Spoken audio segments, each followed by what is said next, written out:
When I was young, I remember my dad came home with a Super Nintendo, and along with the console, he had two games with him. The first was Mario Kart, and the other was Street Fighter 2. After everyone had a turn playing the racing game, my older brother turns to me and asks if I'd like to play the next one. Switching out the cartridges and having that iconic Capcom logo shine, my brother and I were greeted to a two-player mode and the sight of 8 unique characters from all across the world. My brother, being a simpleton, chose Ken, and not knowing who I should pick, I picked up the box for the game and thought to myself, well, I don't really like girls, and this green monkey thing is probably the bad guy, so I'll pick this guy. But unlike the box art, this was not a co-op beat-em-up where Chun-Li and Ryu fight an army of Blankas. No, my brother and I were transported to a one-on-one deathmatch against each other. This was my first experience of playing a fighting game, and after getting my ass handed to me by both my siblings, my 6-year-old self vowed, no, I swore an oath to become the best, to be the top dog of Street Fighter in the family. You see, my initial experience with Street Fighter did something strange to me. It awakened an inner will to get better, like a switch had been turned on, crying out for me to improve. I wanted to achieve the win through my own skill alone, to earn my victory, and not by using a better character or playing dirty.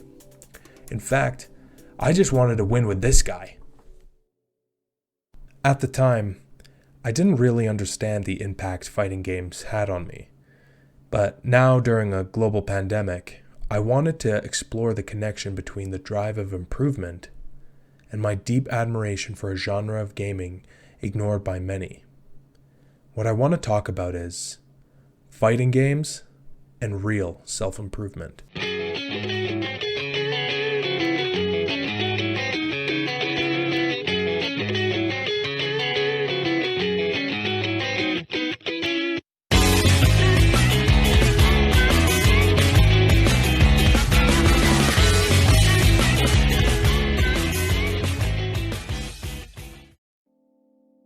Fighting games are a special breed of their own.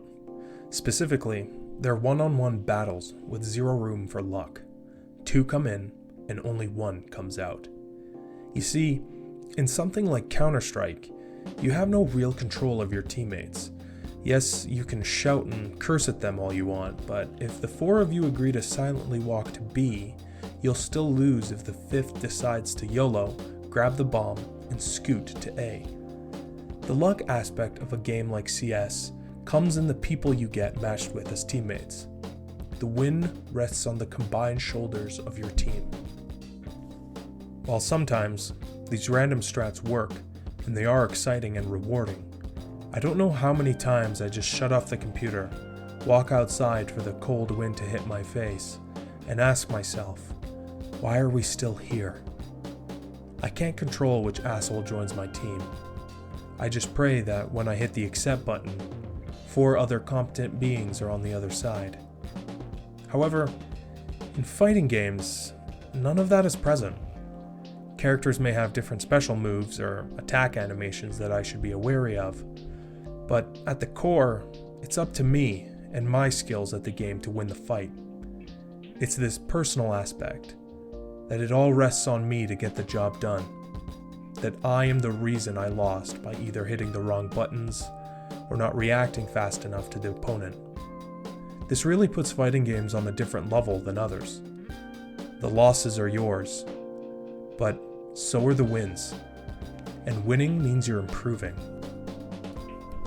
As well, the competitive scene for fighting games offers an allure that is quite different from anything I've ever experienced. For instance, during my time playing Mortal Kombat X, I mained Sub-Zero, and when I would go online to watch pro players, I'd find myself gravitating to the ones playing as my character. I remember watching Madsen, a German Sub-Zero player who was absolutely insane with the character. He was pulling mix-ups and combos with the ice clone in the corner that I never thought were possible. I found myself tuning into his fights. I wanted him to win. I wanted to learn more because, on the world stage, he was the best Sub-Zero. In essence, Madsen was like me. He picked up the game and it took him on a journey of improvement. that led him to the tippy top of a mountain, the MKX mountain. The intimacy of fighting games, the fact that it is all dependent on you to get better, is at its heart the main driver for a more real, more gratifying kind of improvement. And that kind of improvement is of the self.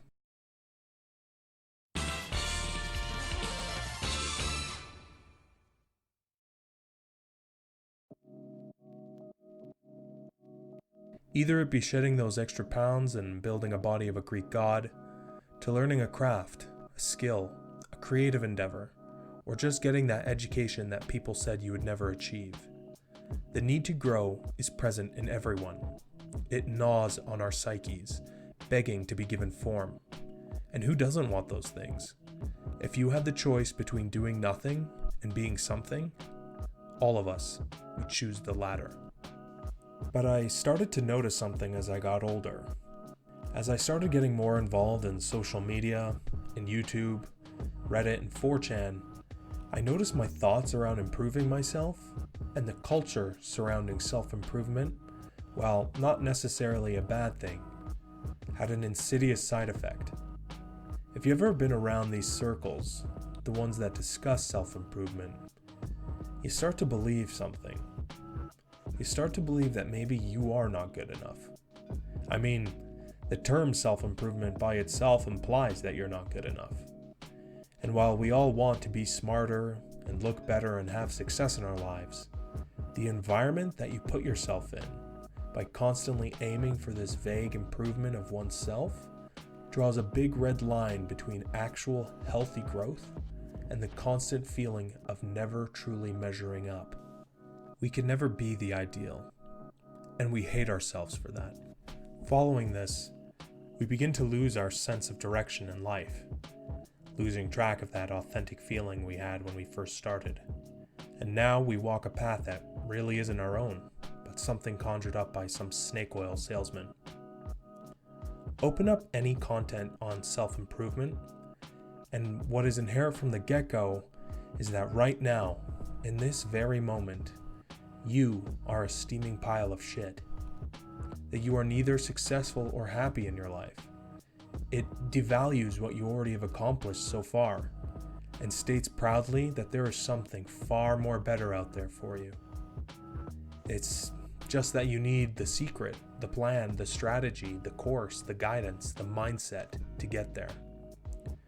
We begin to doubt ourselves. Did I even improve in the first place? The slick demon behind self-improvement, he's nefarious, but he also has one ultimate weapon behind him, and you've probably heard about it, and thought about it in your most private moments in life, and that is finding one's purpose. Before I go any deeper on this, let me preface that finding one's purpose is a deeply profound and enriching human experience. I'm not going to knock that. There are people who have found their life's purpose, but there's also people who peddle that they've found their life's purpose by helping others find their life's purpose. And at that point, it just gets very confusing. The find your meaning trend that has gripped the motivation and self-improvement zeitgeist has twisted this whole meaning business in a real awful way. To say to someone that for you to become happy, to wake up early and to stop eating so much chocolate and antidepressants is to go out and search for your meaning like it's some sort of treasure, does not help them in any which way on how to actually live a more meaningful and better life. We forget. We don't consult ourselves anymore. We don't even think about doing that thoughtful introspection needed to find that meaning, and instead turn to the external world to give us the ideals to go for. These ideals are leading you to a cliff, and the bottom is just failure. Into the heat of battle. Go for it. If you boot up any new fighting game, hop online, and match with someone at the same rank 0 as you, two things might occur. The first is that both of you may start button mashing, and whoever mashes the hardest wins. The second scenario actually happens a lot more often. If you jump into a match game, you will most likely get manhandled by that low-skill player who took that small time and effort to understand the basic mechanics and combos of their character, and you will lose. Already, we can see by just a little bit of time understanding can greatly improve one's performance. Learning is what is needed. However, if you don't want to do that, this will lead you on a path of plain suffering, and your eventual retirement from the game. If you don't organize yourself properly, you're going to pay for it. I like to think of it as summiting a mountain. When you first start, you don't aim at climbing Everest. No, you'll die and become a frozen reminder for others. Instead, we shoot for that small hill right in front of us. Even after you're done climbing the first hill, there's another, just a little steeper for you to tackle next. You don't start going after the big one again.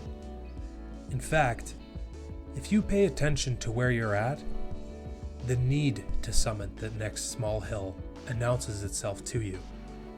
It begs for you to challenge it. You'll feel more secure in moving into its domain. It's in your grasp to do so. The imposed short-term goal we have is easy to define, it's in front of us, and we can handle it. At this level, we only have this low range of skill. We don't aim the bar higher, we keep it low.